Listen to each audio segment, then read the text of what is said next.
할렐루야. 1월 14일 금요일입니다. 누가복음 4장 1절에서 15절까지 말씀을 읽고 은혜 나누도록 하겠습니다. 예수께서 성령의 충만을 입어 요단강에서 돌아오사 광야에서 40일 동안 성령에게 이끌리시며 마귀에게 시험을 받으시더라. 이 모든 날에 아무것도 잡수시지 아니하시니 날수가 다함에 줄이신지라. 마귀가 이르되 네가 만일 하나님의 아들이거든 이 돌들에게 명하여 떡이 되게 하라.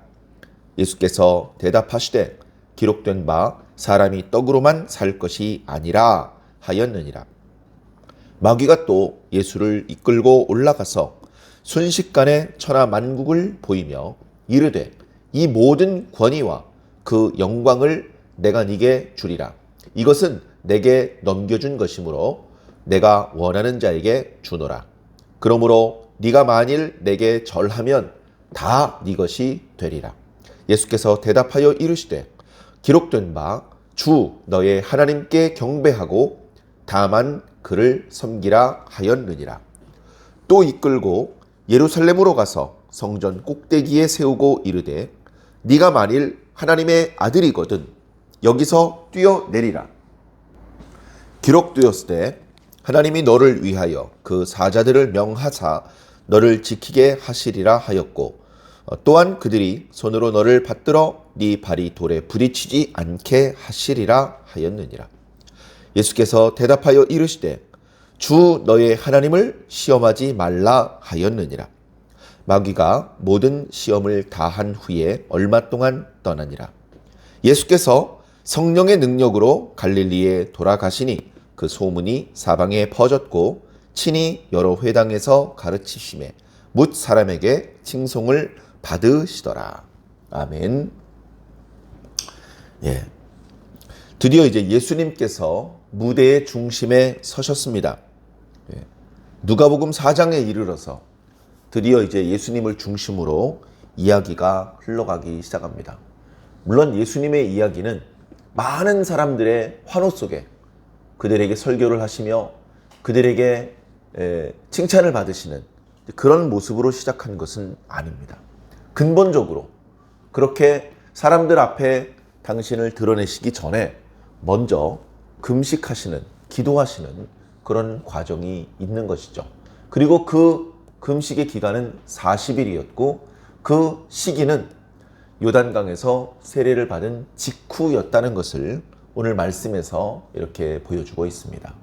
어찌 보면 이때 이미 예수님께서 나이가 30살쯤 되셨고 그리고 구전에 의하면 아버지가 일찍 돌아가셨기 때문에 아버지가 했던, 요셉이 했던 목수의 일을 이제 예수님이 젊었을 때, 청년일 때 사역을 시작하시기 전에 그 일을 하셨고 그 일을 통해서 아직은 어린 동생들과 어머니를 부양했던 그런 상황에 있었을 것입니다.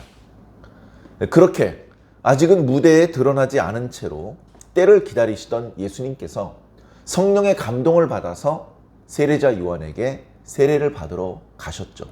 그때 이제 집을 떠나서 세례자 요한에게 세례를 받으면 그 이후에는 전처럼 목수일을 하거나 어머니와 동생들을 돌봐드리기 어려운 상황이 될 것을 어쩌면 아셨을 것이기 때문에 성경에 나타나고 있지는 않지만 어머니에게 또 동생들에게 이렇게 인사를 하고 당부를 해두고 나오지 않았을까. 개인적으로는 그렇게 생각을 해봅니다.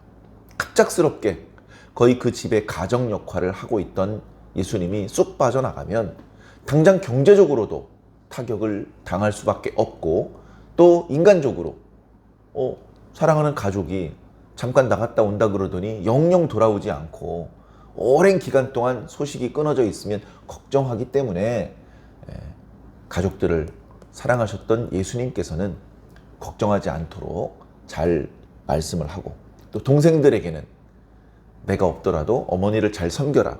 그 중에 나이가 좀 먹은 동생에게는 그동안 자신이 하던 목수의 일을 틈틈이 가르쳐 두었지 않을까 그런 생각을 해보았습니다.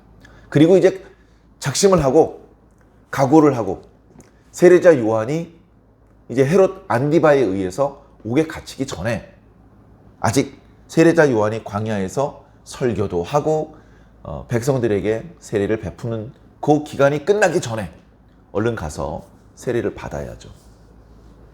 인간적으로 사촌 형제였기 때문에 친족이었기 때문에 서로 안면이 있었는지 자세하게는 모르겠습니다만 성경에 보면 그 둘 사이에 이렇게 친척이기 때문에 서로 아는 체를 하는 그런 모습은 나타나지 않고 영적인 의미로 서로를 이해하고 대하고 있었다는 것을 우리는 알 수 있습니다.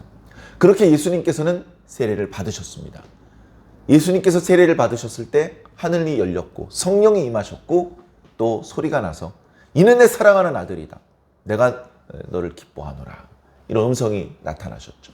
그리고 그 형체로서는 비둘기와 같은 모습이었지만 예수님에게 강림했던 그 성령님은 강하게 예수님을 감동하셔서 그 세례를 받은 이후에 집으로 곧바로 돌아간 것이 아니라 광야로 들어갔습니다. 이 광야가 요단강 동편으로 가서 만나게 될 그 광야인지 아니면 이제 유다 남편에 있는 유다 광야인지 정확히는 알 수 없습니다만 아마도 인적이 드문 곳 그리고 뭔가 이렇게 숲이 울창하거나 초목이 무성한 지역이 아닌 다소 건조하고 척박하고 그래서 사람들이 살거나 사람들이 찾거나 목자들이 짐승들을 몰고 오지 않은 그런 곳으로 가셔서 40일 동안 계셨습니다. 40일 동안 캠프를 나가셨느냐? 아니죠. 40일 동안 무엇을 하셨는지 정확한 기록은 없습니다. 그러나 우리가 상식적으로 기도하러 가신 것이죠. 40일 동안 심심하게 광야에서 뭐 볼 게 있고 뭐 먹을 게 있고 뭐 쉴 게 있습니까?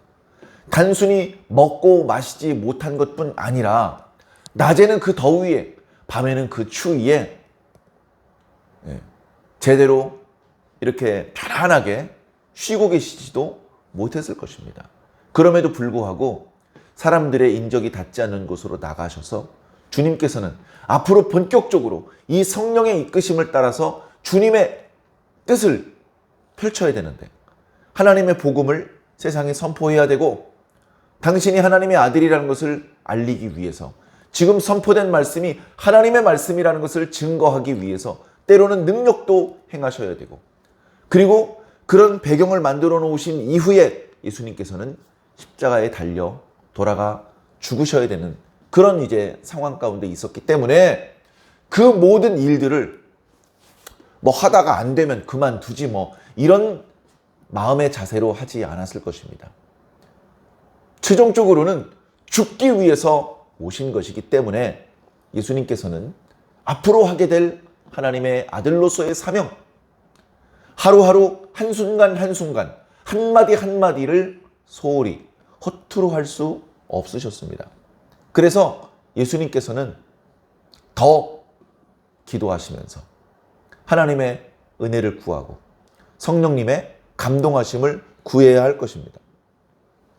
그래서 예수님께서는 이 40일 동안 그냥 허송세월한 것이 아니고요. 억지로 날짜를 채운 게 아니고 어찌 보면 그 누구도 알지 못하는 상황 속에서 간절히 하나님의 옷자락을 붙잡고 씨름을 했고 기도를 했을 그런 어떤 상황이었을 것입니다. 기도에 집중을 하고 하나님께서 그 기도하는 동안에 감동해 주셔서 그 기도의 은혜에 젖어 있는 동안에는 어쩌면 피곤한 것도 있고 배고픈 것도 잊었을지 모르겠습니다만 그 기도의 기간, 그 40여 일의 기간이 다 마무리되어 갈 때쯤에는 어마어마한 피로감과 또 어마어마한 배고픔이 찾아오는 것이죠. 목마를 때는요 다 물로 보입니다. 해골물도 마실 수 있고요. 구정물도 마실 수 있습니다. 너무너무 목마르면 바닷물도 마시는 거예요. 배고프면 돌도 씹는 겁니다. 너무나 배고프면. 자, 예수님께서 40일 동안 그 기도의 기간을 지나시는 동안에 이제 그 기간이 마쳤을 때 무척 배고프셨는데 마귀가 예수님께서 앞으로 하게 될 하나님의 일을 잘 수행할 수 있도록 내버려 둘 놈이 아니죠. 어찌 보면 예수님께서 이 땅에 오셨을 때 빛이 어둠에 왔을 때 어둠이 깨닫지 못하더라 하셨던 그런 상황이었음에도 불구하고 예수님을 알아보고 영접하는 사람들이 없었고 겨우 이방인이었던 동방박사들이라든가 천사의 이야기를 듣고 뒤늦게 찾아온 목자들 정도밖에 없었는데 오히려 마귀는 알고 있었을 것입니다. 하나님께로부터 뭔가 중요한 존재가 이 땅에 왔구나. 그 존재는 장차 자신의 존재를 무너뜨릴 수도 있는 강력한 아주 중요하고 핵심적인 존재가 왔구나. 그가 이 땅에 온 목적을 성공적으로 수행하는 날에는 자신이 더 이상 설 자리가 없을 수도 있겠다는 것을 마귀가 가르쳐주지 않아도 너무나 잘 알고 있었죠. 그래서 마귀는 그 하나님의 역사를 회방하기 위해서 여러 가지로 방해를 했습니다. 우리가 잘 아는 것처럼 헤롯을 격동시켜서 당시 예수님께서 출생하셨을 때 그 근처에 출생했던 사내 아이를 다 죽이게 한 적도 있었습니다. 천사가 그의 부친에게 현몽하여서 잠깐 애굽으로 피신하지 않았더라면 그 화를 당할 수도 있었을 텐데 마귀는 계속해서 방해 공작을 펼치고 하나님께서는 당신의 아들을 끝까지 지키셔서 당신의 아들을 보내신 그 사명을 감당하게 해주시는 것이죠. 자, 이제 예수님께서 드러나지 않고 숨어 계실 때 마귀가 그저 주시만 하고 있었는데 예수님께서 세례를 받으시고 성령을 받으시고 기도하시는 것들을 마귀가 보고서 이제 드디어 본격적으로 시험을 하려고 나타났습니다. 마귀가 뱀의 모습으로 나타나진 않았겠죠. 얼핏 그 내면을 꿰뚫어 볼 수 있는 힘이 없다면 그냥 지나가는 어떤 사람이라고밖에는 생각할 수 없는 그런 평범한 모습이었을 것입니다. 그러나 예수님께서 기도하시는 현장까지 마귀는 사람의 모습으로 나타나서 이야기를 합니다. 네가 만일 하나님의 아들이라면 여기 있는 이 돌들을 명하여 떡덩이가 되게 하라. 솔깃한 말입니다. 솔깃한 말. 왜? 배고프거든요. 네가 그렇게 하라고 안 해도 그렇게 하려고 그랬어. 저기 마을까지 가서 뭘 좀 먹으려면 힘들어. 배고파. 그래서 사람들 없는 이 자리에서 능력을 발휘해갖고 우선 좀 허기를 해결하고 그리고서 이제 집에 가려고 했어. 안 그래도 그러려고 했어 하면서 능력을 행하신 게 아닙니다. 자, 기본적으로 에덴 동산에서 뱀이 아담을 유혹했을 때를 생각해 보십시오. 그때 상황은 어떠냐? 하나님께서는 이렇게 말씀하셨습니다. 너는 여기 있는 모든 만물들을 다스려라. 들짐승들, 새들, 또 물고기 다 네가 다스려라. 그렇게 말씀하셨습니다. 그러면 인간과 들짐승이 나란히 서 있으면 누가 누구에게 명령을 내리느냐? 사람이 들짐승에게 명령을 내리는 겁니다. 들짐승이 사람에게 명령을 내리고 들짐승의 명령에 사람이 따르고 이건 잘못된 것이죠. 하나님께서 정해놓으신 창조의 질서를 위배하는 잘못된 모습입니다. 한 번도 아담은 들짐승의 말에 순종한 적이 없습니다. 그들이 무슨 소리를 하는지 알아들을 수 있는 능력이 있더라도 들짐승들이 하라는 대로 하지 않고 아담이 자기가 생각한 것을 그들에게 명해 주었습니다. 그 어떤 들짐승도 아담의 명에 불순종하지 않았습니다. 모든 것이 아담의 명에 따라서 질서 있게 조화롭게 유지가 되었습니다. 그러다가 창세기 3장에 오니까 들짐승 중에 뱀이 가장 간교하더라 그러더니 뱀이 사람에게 명령을 내립니다. 야, 먹어봐. 괜찮아. 안 죽어. 더 지혜로워져. 그래, 뱀이 먹으라니까 사람이 뱀의 말에 따라서 먹으면 안 되는 거를 먹는 그런 사건이 벌어지게 된 것이죠. 하나님의 명, 선악을 알게 하는 나무의 열과는 먹지 말라. 먹는 날에는 정령 죽으리라. 그 명을 어긴 그 불순종. 그리고 그보다 훨씬 이전에 들짐승을 다스려야 되는데 들짐승의 다스림을 받고 있는 모습.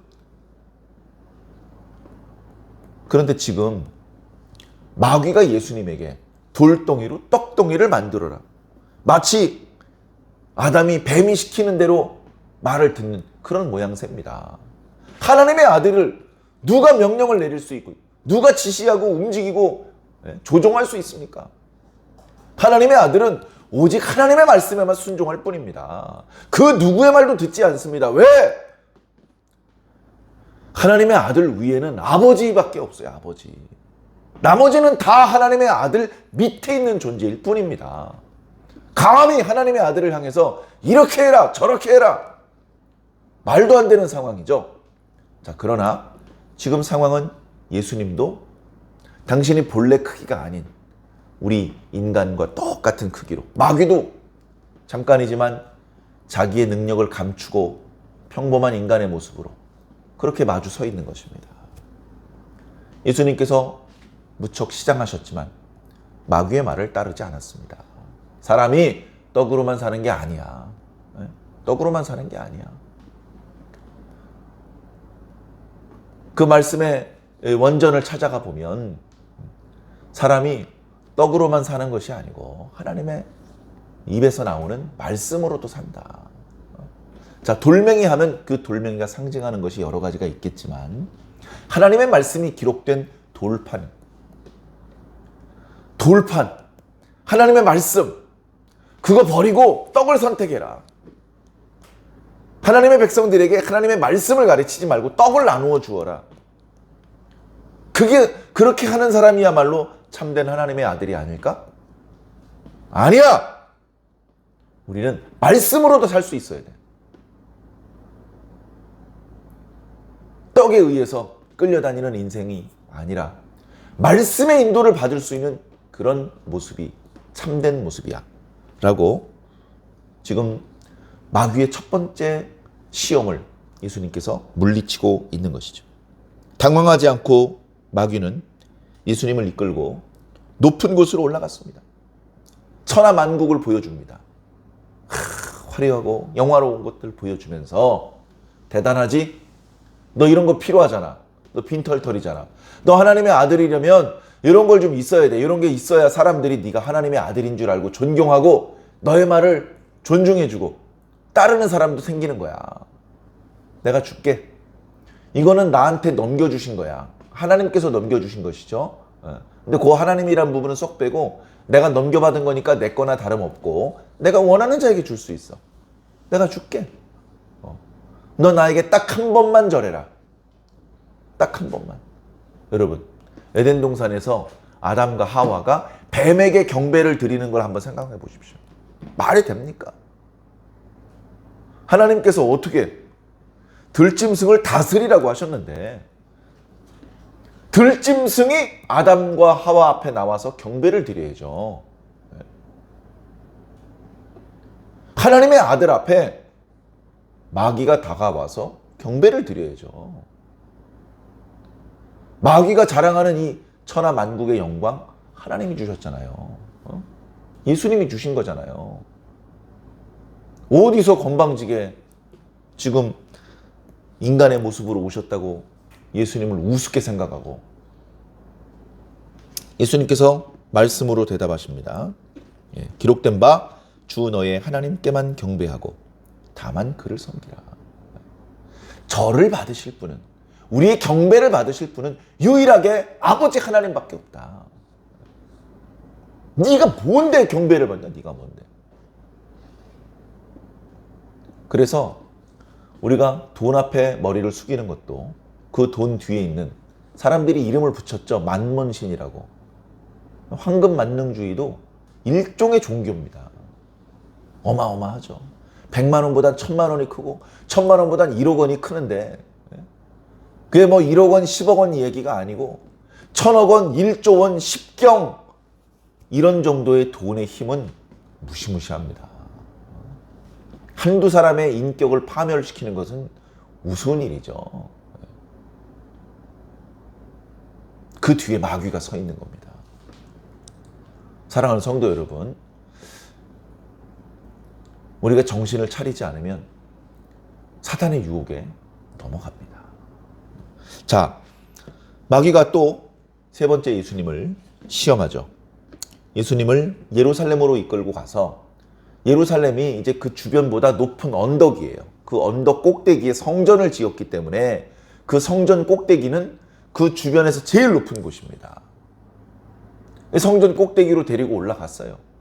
거기서 떨어지면 그 성전 그 마당으로 떨어지겠죠. 다 딱딱한 돌이고 떨어지면 살 재간이 없습니다. 거기서 뛰어내려 봐라. 너 하나님의 아들이라며. 거기서 뛰어내려도 너 안 다쳐. 거기서 뛰어내려도 성경에 보면, 너 자꾸 성경으로 대답하던데 나도 성경 알아. 성경에 보면 하나님께서 당신의 사자들, 천사들을 보내셔서 다른 사람도 아니고 메시아가 다치게 두시겠냐. 네 발이 돌에 부딪히지 않게 천사들이 네 발을 받쳐줄 거야. 뛰어내려 봐.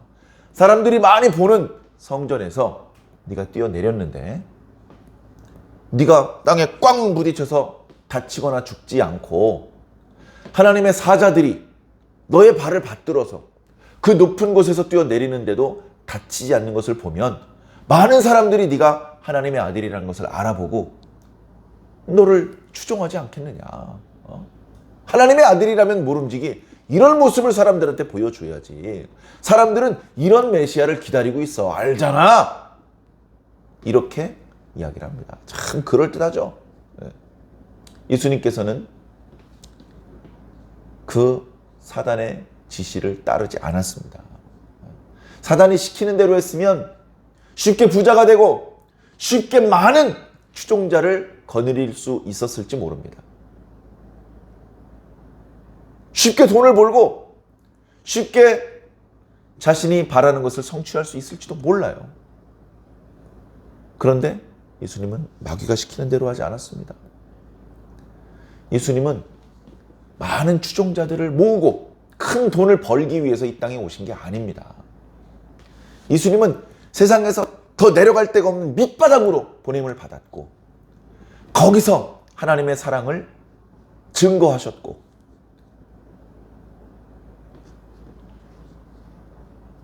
사람들이 당하는 고통을 몸소 체험하시면서 그들을 향하신 하나님의 자비를 보여주시면서 그리고 종래에는 그 모든 죄인들의 죄를 걸머쥐고 십자가에 달려 돌아가시기 위해서 오신 것입니다. 예수님께서 시작하자마자 엄청난 권세를 얻고 많은 지지자를 얻고 그러면 예수님 실패하신 겁니다.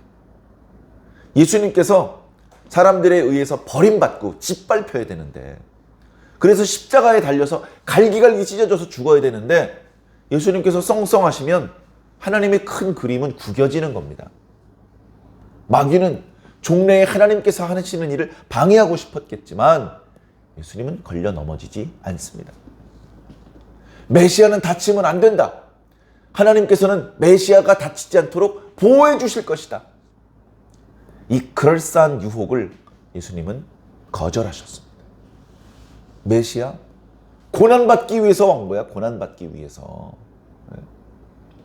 자, 이스라엘 백성들이요. 광야에서 어떤 일이 있었냐면요. 물이 없었어요. 물이 없었어요.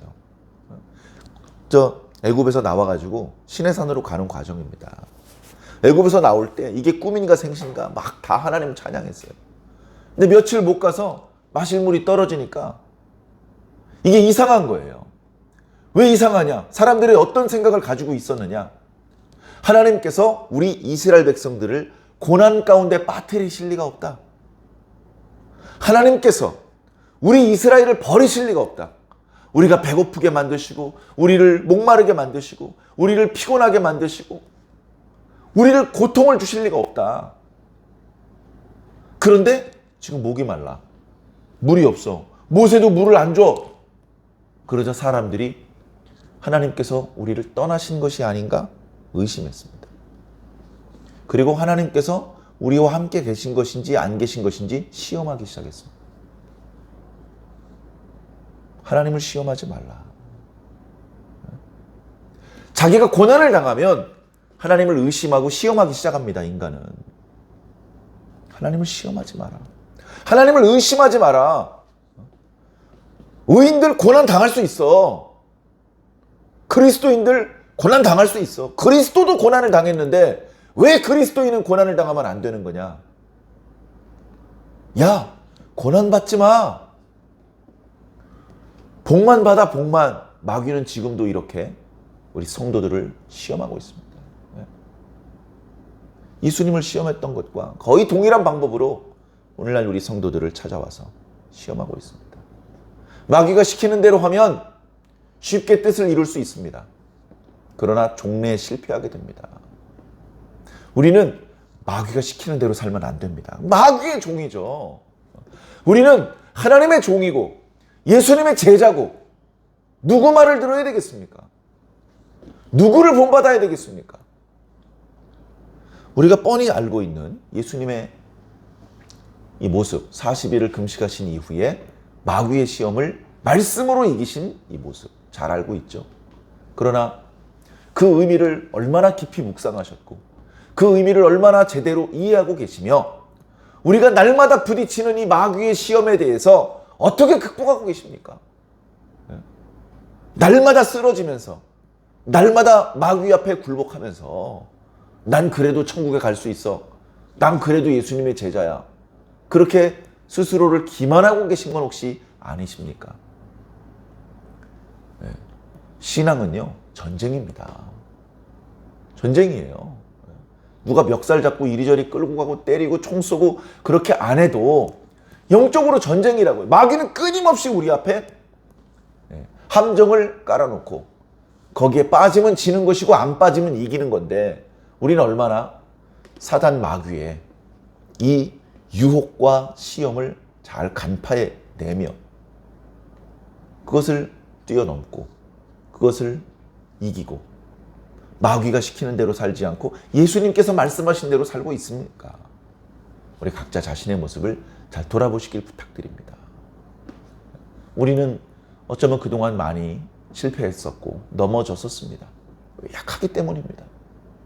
예수님 없이 우리의 힘만으로는 백전백패입니다. 그래서 우리에게 예수님이 필요한 것이고 그래서 우리에게 말씀이 필요한 것입니다.